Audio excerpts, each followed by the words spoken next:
book Differ We Must, How Lincoln Succeeded in a Divided America. You're listening to Think.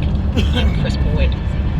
The very first 120. nonfiction book I ever read was a biography of Lincoln that I stumbled upon when I was in second or third grade, and I loved it because it offered this account of him as this really bookish kid seeking out everything he could find to read as a child.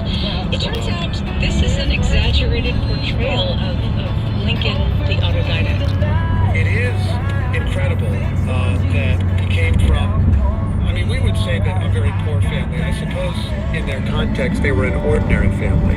They were a family that moved in search of a better life to the woods of southern Indiana, which very recently had been taken from the Indians for whom the state is named.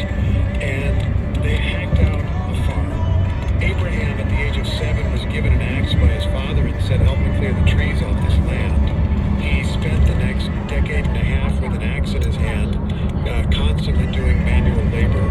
Only occasionally got a few days or a few weeks here and there in school.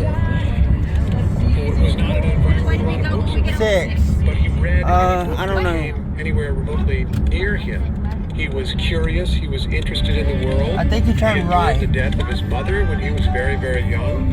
He was embraced by a stepmother who encouraged him.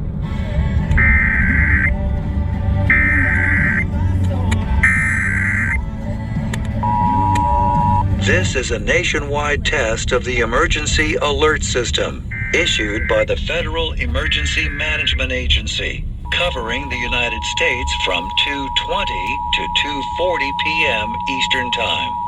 This is only a test. No action is required by the public.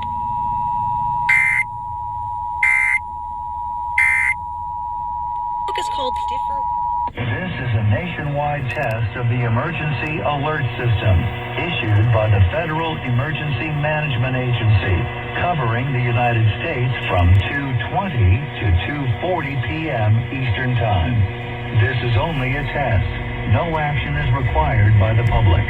In 300 feet, use the left 2 lanes to turn left on Millerville Road. Then turn left. Turn left. Then turn left on Millerville Road.